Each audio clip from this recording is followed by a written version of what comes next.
Hey guys, welcome back to the channel. Today we're going to be looking at the buy-to-let market and specifically homing in on why so many landlords are leaving this sector of the market. This has a massive implication on the property market in the country, and it doesn't just affect landlords, it also affects tenants. When landlords are leaving this sector of the market, that means that there's less rental properties on the market, and when it comes to supply and demand, that can only mean one thing, that rents are going to go up. Before we get started, appreciate if you can hit the subscribe button so it helps the algorithm push this video out to as many people as possible so they can benefit from the content of what we're going to try and share. I'm going to be focusing on 7 key reasons why landlords are leaving the market, and number 1 is the recent increase that we've seen in interest rates. Second one would be selective licensing. The third one would be Section 24, which is a new tax that was introduced in 2015.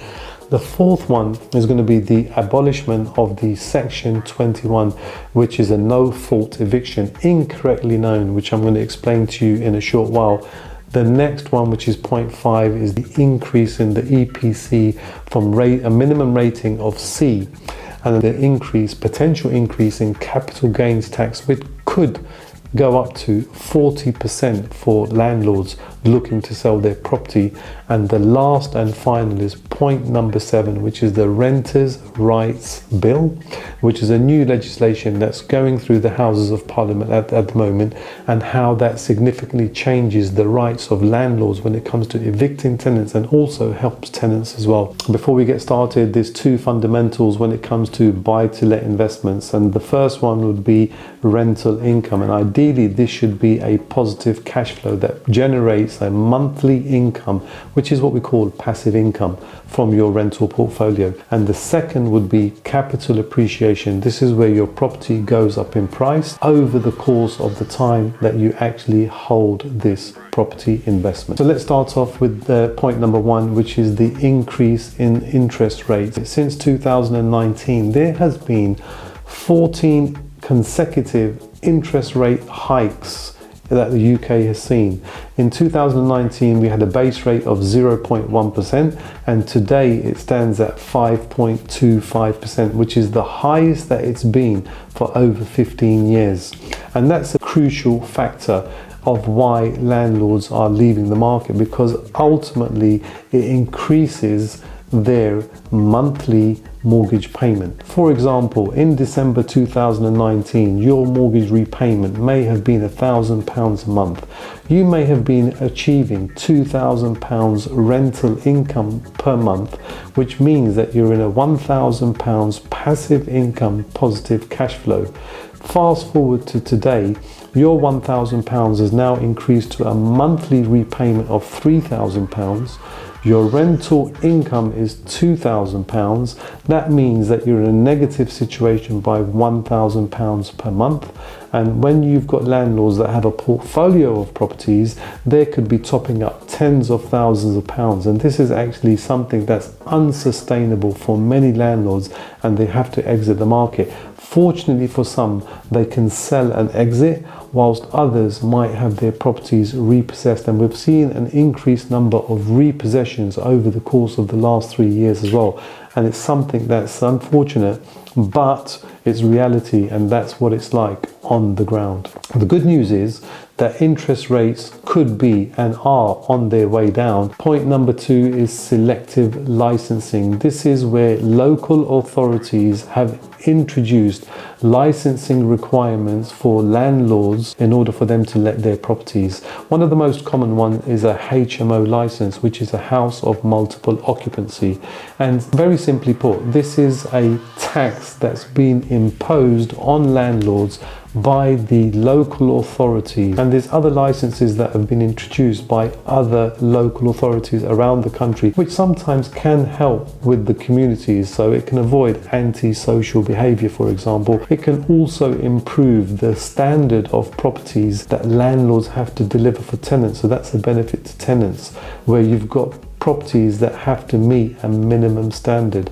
The problem with this is that the local authorities have all of these applications done online, and they don't have enough manpower to police these licenses with regular inspections and dealing with tenants when they complain against rogue landlords. Another reason, another hurdle was the introduction of the Section 24 Finance Act, which ultimately meant that most landlords that had, or all landlords that had financing on their buy-to-let properties could no longer offset the interest element as part of their annual returns. It makes a massive difference when it comes to the earning or the passive income from your rental portfolio or your rental property. The next hurdle that landlords are facing is a Section 21 notice.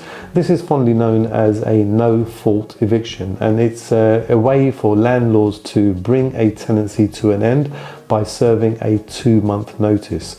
Now we use the term no-fault eviction. That means that you can, subconsciously it might mean that you can serve it at any time. That's not the case. You have to serve it at the end of a periodic tenancy. So if you're signing a tenancy which is a fixed 12 months, you can't serve that notice before 10 months.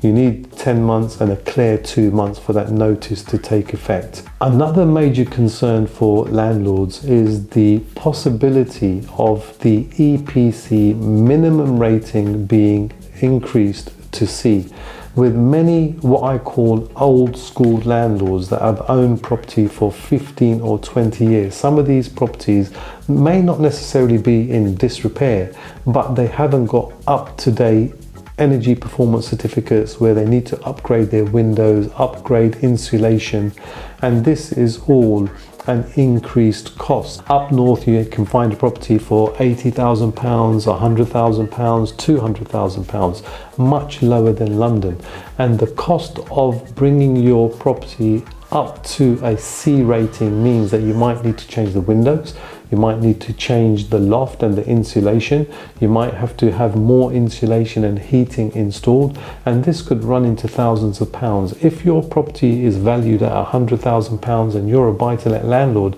but the cost of that EPC may be £20,000, then this is another reason, which is quite significant. That's another reason why landlords are potentially thinking of selling and leaving the market. Increasing the EPC rating is good for tenants because it helps them with their energy bills and it makes the house run more efficiently. It's also green and it helps the environment and we're not wasting energy. So it's not all a bad thing, and bringing your property up to a C standard, if you're a landlord and you're making good returns, I think it's still a good investment because you're improving your property. But it is a reason for others to be concerned too. The next point, which is point number 6, is really frightening a lot of landlords, and it's the increase or the potential increase of capital gains tax. There's talks and there's a very serious chance that the capital gains tax will increase to 40%. Currently it's between 18 and 28%. However, the government is now proposing that the capital gains tax is going to be increased to 40%. We've had the first reading pushed through Parliament. The second reading is going to be on the 9th of October, which is next week, and then it will go to committee. Eventually it will come back to the third reading, and then it will be passed in the Houses of Commons, and eventually King Charles will sign it off and it will become law. But there's a very strong chance that this will happen, and a lot of landlords are scared about this. And one of the reasons that there's a strong chance is because Labour had such a major landslide victory that they can literally push this legislation through and everybody will have to pay 40% capital gains tax. One of the biggest hurdles, challenges and a worrying thing for landlords under the Renters' Right Bill is the no-fault eviction being taken away, which is a Section 21, and it's replaced by a no eviction. It's almost a no eviction rights for landlords with tenants that are in a tenancy, a periodic tenancy, which can be rolling on a month-to-month basis, and as long as they're not in default, the landlord hasn't got a right to serve notice unless they have two key reasons. The first one is going to be that the tenant has to be in 3 months arrears. Previously, it was 2 months arrears. Now it's increased to 3 months. And the second way that you could gain possession or serve notice is if you wanted to sell your property. However, within the bill, there's certain guidelines and certain hurdles. As soon as you serve that notice, you've got to show that you're going to be selling that property, and then there will be the implementation of you not being able, which is another proposition that will be passed, that you can't re-let that property in the event that you don't sell for another 12 months if that's the case. So it really puts the onus on, or it really puts the handcuffs, in my opinion, on landlords. Hopefully that's given you a little bit of an insight into why landlords are leaving this sector of the market. And it's unfortunate because they have a ripple effect onto the rental market. The more landlords that are leaving this sector of the market means that the lower number of rental properties that there are going to be on the market, which is going to be pushing up prices and make it even more harder for an ever struggling tenant profile looking to secure a home with this low supply and high demand. And the way the government's going is going to become even lower supply and even higher demand. So it's something that I think the government needs to think about. And if you've got any comments, please put them into the comments below. Make sure you share, like and subscribe. I hope you found this video informative. Make sure you hit that subscribe button. Take care and I'll see you soon. Monty out.